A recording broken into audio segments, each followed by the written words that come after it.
2000년대 초반에 전 세계 휴대폰 시장을 제패하며 부와 명예의 정점에 서 있었던 기업이 하나 있었어요.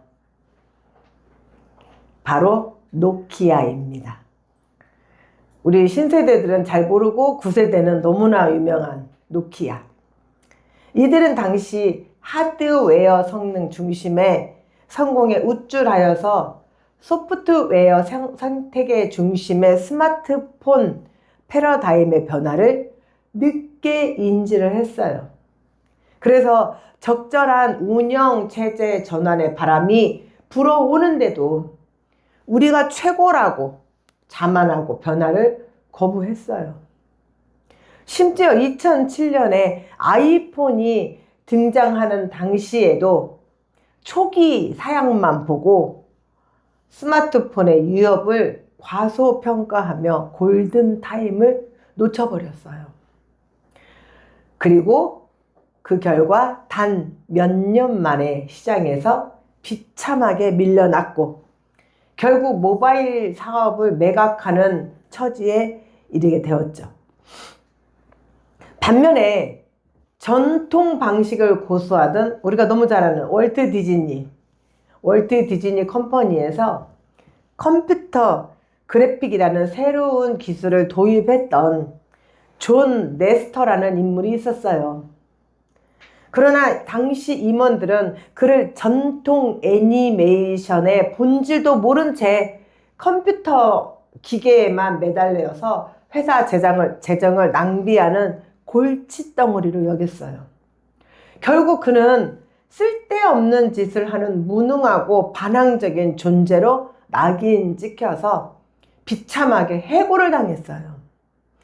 그런데 이 존 레스터가 좌절하지 않고 오히려 픽사라고 하는 조그마한 회사를 세우고 10년 넘게 뼈를 깎는 인고의 노력과 각고의 고생 끝에 세계 최초의 3D 애니메이션 토이스토리로 대성공을 거두게 되었습니다. 이후에 경영 위기에 빠진 월트 디즈니가 막대한 돈을 들여 그의 회사를 인수하면서 과거 자신들이 무능하다고 쫓아냈던 존 레스터를 총괄 사령탑의 자리에 앉히고 그리고 그를 최고의 컴퓨터 그래픽 그쪽 방면의 최고의 반전을 일으킵니다. 고린도전서 1장 27절의 말씀처럼 하나님께서 세상에 미련한 것들을 택하사 지혜 있는 자들을 부끄럽게 하시고 세상에 악한 것들을 택하사 강한 것들을 부끄럽게 하시는 위대한 역전이 일어났죠. 화려하게 앞서 있던 자는 교만과 오만으로 추락하고 비참하게 쫓겨난 자는 인내로 각고의 노력 끝에 화려하게 회복된 이 드라마 같은 이야기가 오늘 성경 본문 말씀에 그대로 등장합니다. 방금 오늘 본문 말씀 요한계시록 7장의 말씀을 같이 통독하시면서 여러분들은 그 속에 있는 의미와 뜻을 알지 못하고 그냥 이름만 쭉쭉쭉쭉 읽어냈죠. 그러나 이 말씀에 등장하는 14만 4천 명의 구원받은 명단을 보게 되면 우리 하나님은 이 두려운 공의와 압도적인 은혜를 보게 돼요. 그런데 이 영광스러운 천국의 숫자 14만 4천 명의 이 명단을 가만히 들여다보면 우리가 당연히 있어야 된다고 생각했던 야곱의 12지파 중에 2지파의 인물이 이름이 보이지 않아요. 가차없이 삭제되었음을 봅니다. 그런데 또 보면 다시 12지파가 숫자가 채워졌어요. 제가 늘 말씀을 드리던 거 있었죠. 나에게 온 하나님의 사역을 힘들다는 이유로, 고통스럽다는 이유로 패스하면 하나님은 어떻게 하신다? 촛대를 옮기셔서 하나님의 일을 끊임없이 그 구속사가 이어지게 만드시는 것이 바로 하나님의 일이심을 오늘 이 명단에서 우리는 알 수가 있어요. 그러면 우리는 먼저 삭제되어 버린 이 지파가 누구일까? 우리 성산 주얼밖에 성도들은 저한테 하도 많이 들어서 아시죠? 누구예요? 에브라임 지파와 단 지파. 에브라임은 요셉의 둘째 아들이었어요. 그의 할아버지 야곱이 임종 직전에 요셉이 자기 두 아들을 데리고 할아버지의 축복을 받으러 왔을 때에 장남 큰아들의 그 므낫세와 둘째 차남인 에브라임과의 축복을 임종을 앞에 둔 그 상황에서도 손을 교차로, 그래서 오른손을 둘째 아들 에브라임에게, 왼손을 차남 므낫세에게 축복을 했어요. 그렇게 먼저 축복을 받았던 인물이에요.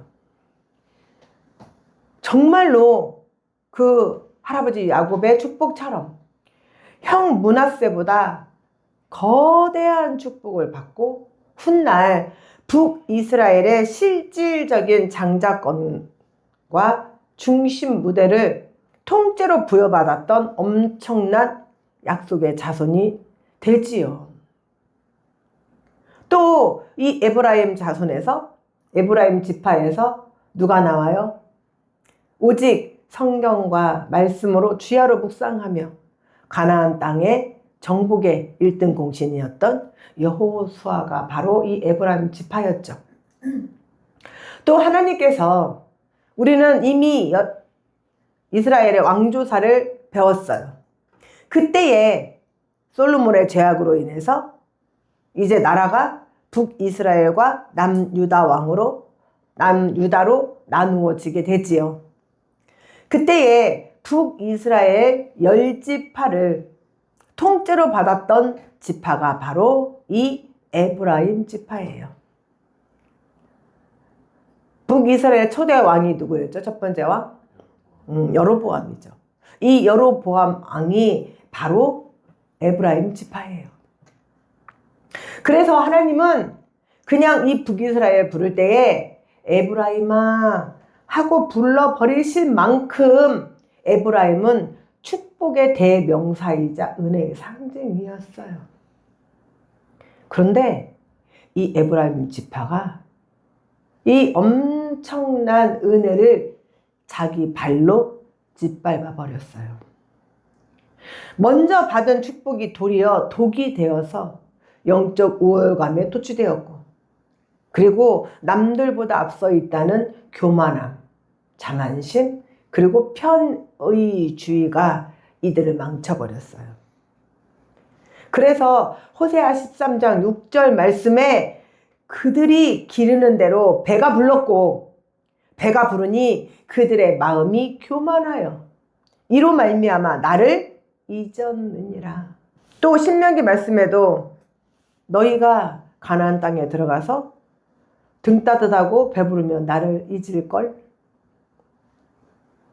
세상의 풍요와 성공에 취해버린 그들은 결국 하나님을 배반하고 자기들의 편리와 정치적 목적에 의해서 금송아지를 단과 베델에 세우고 우상을 숭배하도록 온 이스라엘을 영적 음행으로 몰고 갔습니다. 호세아 선지자가 이들의 행위를 보고 가슴을 치고 피를 토하는 심정으로 에브라임이 우상과 연합하였으니 버려두라. 그리고 탄식을 했습니다. 그들은 세상의 성공과 기득권에 눈이 멀어 마땅히 사수해야 할 영적 전체성을 세상과 맞바꾸어 버렸어요.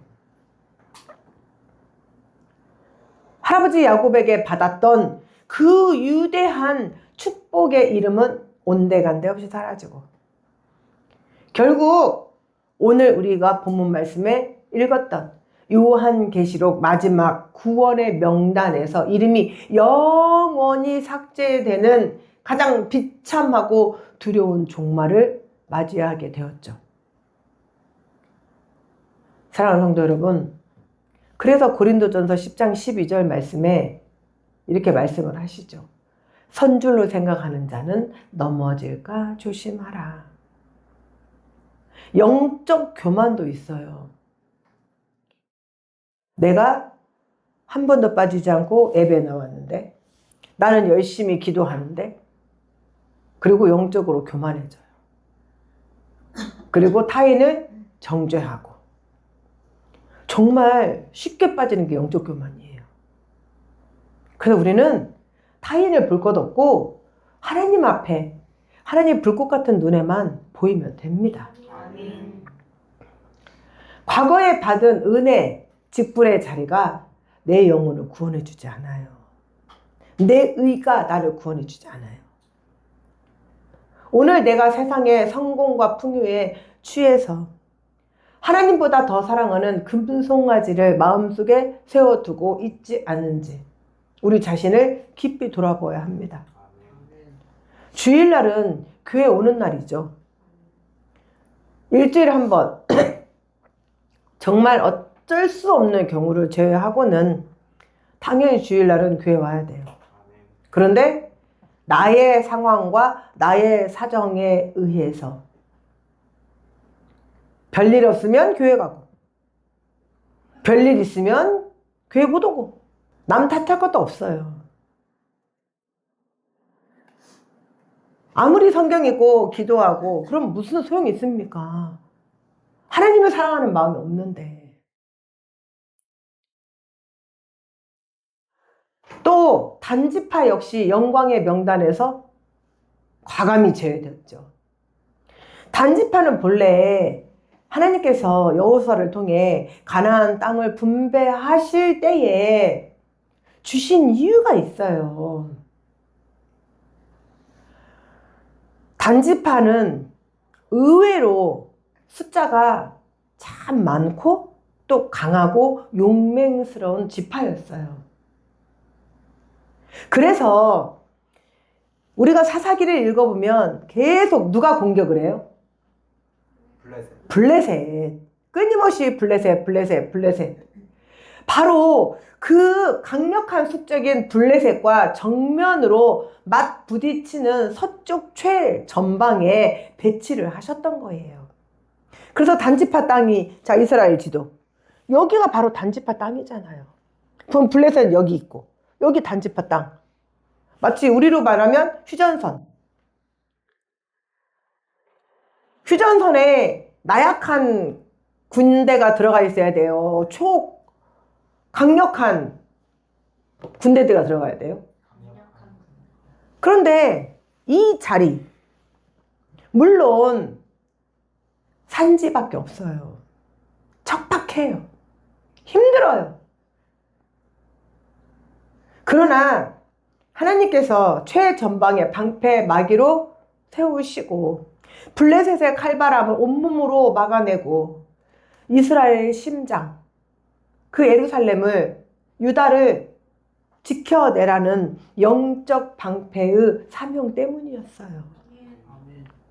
그런데 당장 눈앞의 현실이 힘들다고 고단하다는 이유로 블레셋이 그 철병거가 두렵다는 핑계로 하나님께서 약속으로 정해주신 가나안의 기업을 스스로 보잘것없다 여기고 내팽개쳐섰어요. 그런데 하나님께서 이 모든 것들을 다 보고 계신다는 거예요. 단지파 보세요. 그들이 사사로 신뢰했던 삼손마저 정욕의 눈이 멀어 블레셋 여인의 품에 사명을 그르치고 두 눈이 뽑힌 채 비참하게 무너져 내렸잖아요. 영적 지도자도 지파 전체도 당파제의 임무를 버리고 도망쳐버렸어요. 그리고 자신들이 보기에 편안하고 물질적으로 풍요로워 보였던 아무런 저항도 하지 않는 라이스를 공격을 해서 그리고 자기들이 임으로 이동해 버렸어요. 마찬가지예요. 사람들이 개척교회 피하는 이유가 바로 그거 아니에요. 힘들게 살기 싫다. 교회가 여기뿐이냐? 규모 있는 교회, 다 갖춰진 교회 얼마나 편해요. 좋아요. 제가 아는 모 교회는요, 성가대에 1년 지원 예산이 1,000만 원이랍니다. 그 돈을 어떻게 쓸 줄을 몰라가지고 매번 회식에 여행에 아주 잘 나가더라고요. 가세요. 재밌잖아요. 돈 한 푼 안 들이고 맛있는 거 먹을 수 있고, 돈 한 푼 안 들이고 여행 갈 수 있고. 가세요. 안 잡으니까. 그렇게 쉬운 데만 찾아다니시면 됩니다. 그리고 이들이 라이스 땅으로 가면서 그냥 가는 것이 아니라 미가라는 사람의 집에 들려서 미가가 만든 신상을 가지고 가면서 또 미가가 세운 가짜 제사장조차도 돈으로 매수해서 같이 데리고 가서 그 자를 자기의 가짜 제사장으로 삼습니다. 결국 단지파는 국가 전체가 조직적으로 국가적인 우상 숭배를 조장을 하고 하나님을 배교하고 이스라엘을 영적 간음으로 몰고 간 주범이에요. 하나님께서 이런 인간들의 악함을 보시고 이스라엘 백성들이 가나안 땅에 들어가기 전에 먼저 신명기 29장 18절 20절에 이렇게 말씀을 하셨어요. 너희 중에 우상들에게 가서 섬길까 염려하며 여호와께서 그의 이름을 천하에서 지워 버리시겠다고 경고하셨어요. 힘든 교회를 피해서 자기 편한 교회, 신앙생활하기 좋은 교회만 찾아서 옮겨 다니는데 과연 내 교회라는 의식이 있을까요? 내 교회라는 사명이 있을까요? 심지어 어떤 사람은 자기 교회 사람이 너무 많아서 목사님 자기한테 신경을 안 써준다고 자기가 믿음 생활하기 적당한 교회를 찾아가는 사람들도 있더라고요. 하나님의 사랑이 있을까요? 그 중심에 하나님이 있을까요? 편안함을 쫓아 가는 그 무리들에게 마태복음 7장 13절이 경고하십니다. 멸망으로 인도하는 문은 크고 넓은 문을 선택한 결과는 참혹하지요.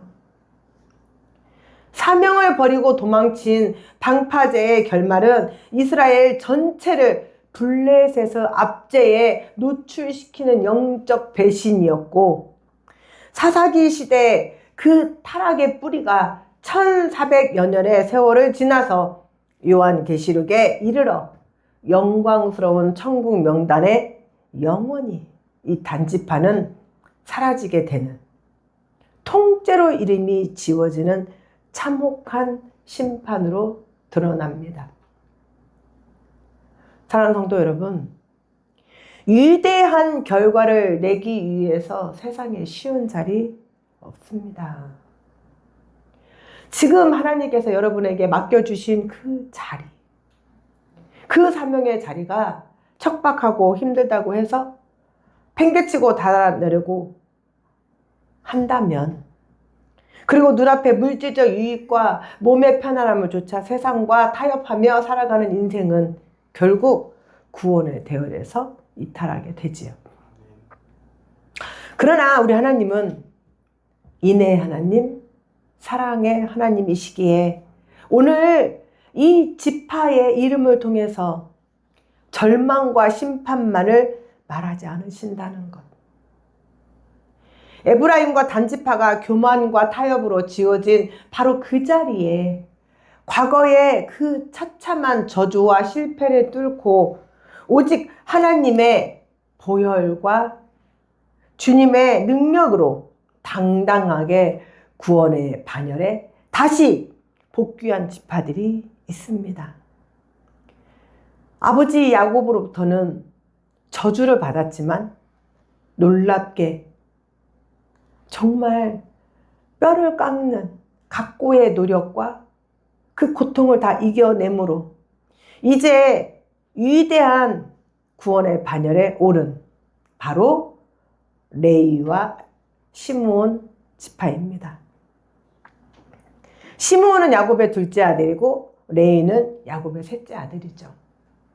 그런데 이들은 성정이 거칠고 잔인하기가 짝이 없는 인물들이었어요.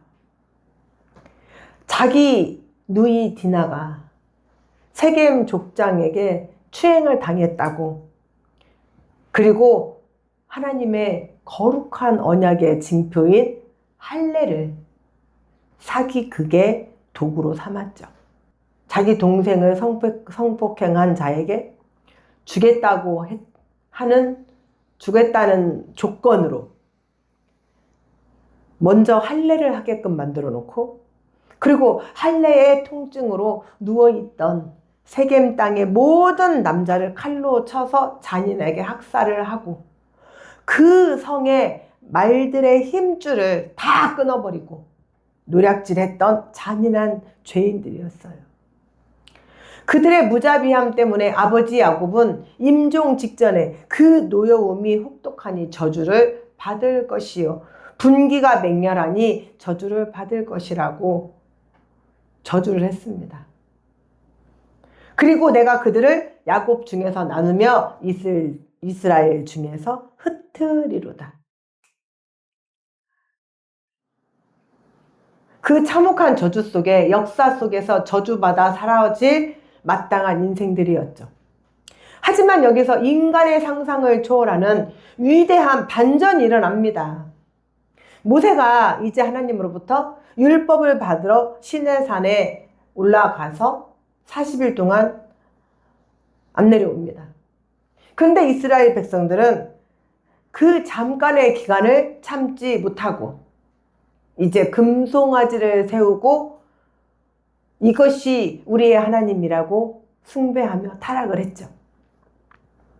그때 의분에 차오른 모세가 누구든지 여호와의 편에 있는 자는 내게로 나오라 그리고 외쳤어요.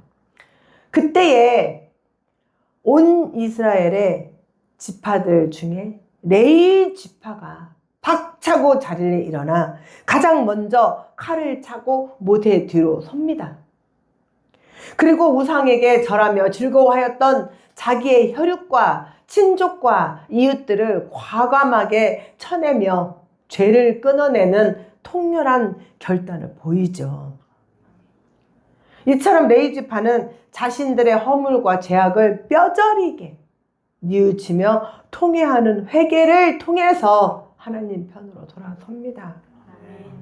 내가 설사 마귀와 짝하고 죄악에 섰다고 할지라도 철저한 회개 속에서 하나님을 다시 붙들면 하나님은 그가 언제든 그가 누구든 상관하지 않으십니다. 그래서 아버지 야곱은 창세기 49장 7절에서 그들에게 흩어짐의 저주를 내렸지만 하나님께서는 오히려 레위인들을 신명기 33장 10절 말씀을 통해서 그 흩어짐이 온 이스라엘에 흩어져서 하나님의 말씀을 가르치고 그리고 성전을 수호하는 제사장의 축복으로 바꾸어 주셨어요. 저주가 사명이 되고 실패가 영광이 된 하나님의 사랑이 정말 무한하신 사랑 아닌가요? 시므온 지파도 마찬가지예요. 모진 인고의 세월을 오직 믿음과 회개를 통해서 자신들의 죄를 씻어냈어요. 심지어 그들은 독립된 영토조차도 못 받았어요.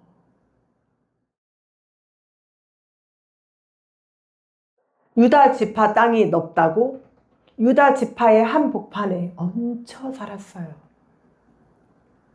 게다가 광야에서는 또 바알 부올의 음행 사건으로 그들의 지파의 족장이었던 시므리가 죽임을 당하고 인구가 가장 처참하게 급감하는 하나님의 엄중한 매와 징계를 받았어요. 그렇게 역사 속에서 서서히 소멸당하는 듯한 그 비참함이 그들의 현실이었죠. 그러나 시므온 지파는 낙심하고 내가 이거밖에 안 되는구나. 그리고 나는 받을 복이 없네. 좌절하고 하나님을 떠나거나 원망하지 않았다는 것. 그들은 하나님의 매를 달게 맞았어요.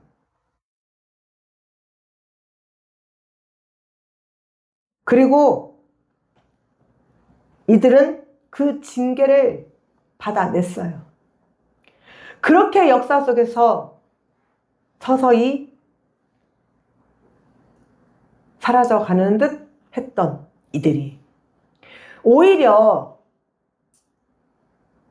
오늘 구원의 명단 14만 4천에는 당당하게 그 이름을 새겨 넣었습니다.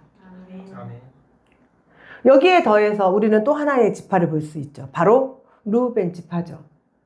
르우벤은 야곱의 첫 아들이에요. 장자예요. 첫 열매예요. 그런데 서열대로라면 당연히 르우벤이 받아야 할 그 축복을 그의 아버지의 첩 서모 비라와 간통이라는 치명적인 범죄를 저질러서 야곱으로부터 너는 끓는 물 같았음즉 탁월하지 못하리라 책망을 듣고 장자의 명분을 유다와 요셉에게 빼앗겨버려요. 그러나 오늘 계시록 명단에서도 이 유다에게 첫 자리를 내어주고 두 번째 자리로 뼈아프게 밀려나게 되지요. 그러나 하나님은 르우벤을 버리지 아니하시고 오히려 신명기 33장 6절 말씀에 르우벤은 살고 죽지 아니하고 그 사람의 수가 적지 아니하기를 원하노라고 모세를 통해서 축복의 자리를 이끄십니다. 르우벤은 장자의 자리를 빼앗기고 뒤로 밀려나는 그 징계 속에서도 하나님의 주권을 인정하며 묵묵히 견뎠어요. 그리고 하나님은 그 자비의 끈으로 르우벤을 끝까지 붙드시는 구원의 대열 속에 그의 자리를 남겨놓으셨죠. 오늘 이러한 사건들을 두고 히브리서 12장 11절 말씀에 무릇 징계가 당시에는 즐거워 보이지 않고 슬퍼 보이나 후에 그로 말미암아 연단받은 자들은 의와 평강의 열매를 맺느니라고 하신 은혜가 증명이 됩니다. 나의 죄와 허물로 인해서 삶의 지위가 떨어지고 남들보다 뒤처지며 징계를 받는 듯한 인고의 시간을 지나고 있다면 하나님을 인정하고 원망하지 마십시오. 나를 꺾으시는 하나님의 주권을 인정하고 묵묵히 그 연단의 과정을 견뎌낼 때에 하나님은 반드시 여러분을 구원의 반열에 우뚝 세워주십니다. 아멘. 그런데 우리가 오늘 이 14만 4천의 명단 중에 한 가지 특이한 점을 발견을 할 수가 있어요. 근데 여러분들은 왜 한 번도 저에게 안 물어보시나요? 요셉지파. 그렇죠. 요셉지파. 아니, 요셉지파는 이미 므낫세와 에브라임 지파로 흘러갔어요. 그런데 어떻게 해서 요셉지파가 다시 태어났을까요? 요셉이 그 이후로 애를 또 낳나요? 어찌된 일일까요? 이것이 바로 하나님의 인내하심과 무한하신 사랑을 나타내는 사건입니다. 에브라임 지파는 좀 전에도 말씀을 드렸지만 여호수아라는 걸출한 위대한 신앙의 유산뿐만이 아니라 여자 사사 드보라도 에브라임 지파예요. 심지어 또 사사가 나왔어요. 압돈을 배출한 신앙의 명문가예요. 그런데도 은혜를 원수로 갚은 여로보암 왕처럼 온 나라를 금송아지, 우상숭배, 영적 암흑 속으로 완전히 침몰시켰었죠. 그런데 우상숭배 한복판에서도 금송아지나 또는 다른 이방 우상들에게 무릎을 꿇지 않는 에브라임의 거룩한 씨, 즉 남은 자들이 있었어요. 우리가 너무나 잘 아는 북이스라엘 선지자 엘리야가 이 땅의 여호와를 섬기는 자는 나밖에 안 남았습니다라고 절망하며 절규했을 때 하나님께서 아니야. 열왕기상 19장 18절에 이렇게 말씀하셔요. 내가 바알에게 무릎 꿇지 아니하고 바알에게 입 맞추지 아니한 7,000명을 남겨놓았다. 거룩한 씨가 남아있음을 밝히셔요.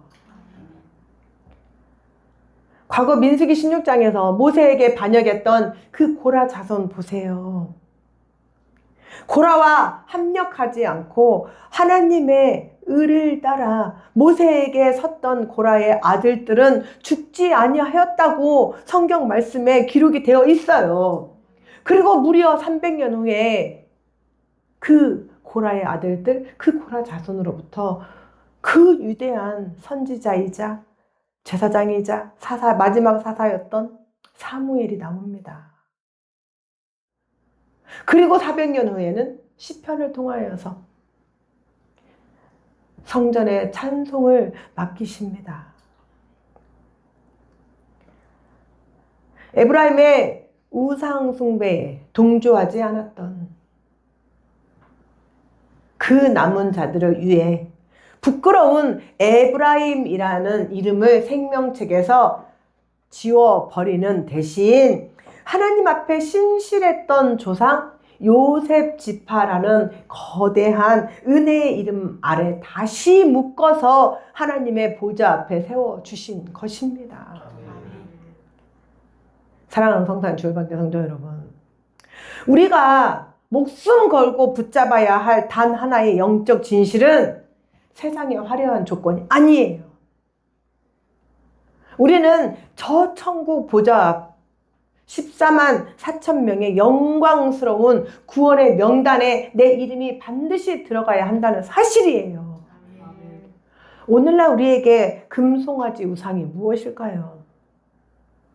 단순히 불교 또는 말도 안 되는 사이비 종교, 또 이방 종교라는 도교, 원불교, 그런 것들이 금송아지 우상일까요? 세상에 주는 명예의 화려함, 물질의 유혹과 미혹에 빠져 만몬 우상에 붙들려 있다면, 하나님이 아닌 누군가가 내 중심을 사로잡고 있다면 그것이 바로 여러분의 금송아지입니다. 여러분의 우상입니다. 우리는 오늘 말씀을 통해 14만 4천의 구원의 명단에 올려있는 지파들의 비밀에 대해 눈이 떠졌습니다. 그렇다면 우리는 주님 앞에 내 이름이 불리워지도록 이 악하고 추악한 세상에 절대 동화되면 안 됩니다. 그리고 끝까지 거룩한 씨로 남으시기를 축원합니다. 세상의 온갖 악한 우상에게 무릎 꿇지 않는 거룩한 주님의 자녀로 우뚝 서시기를 축원합니다. 그래서 여러분 이름 한 분 한 분의 이름이 저 천국 보좌 앞에서 가장 크게 불려지시는 우리 성산 주 열방교회 성도들 한 분 한 분이 되시기를 주님의 이름으로 간절히 축원합니다. 아멘.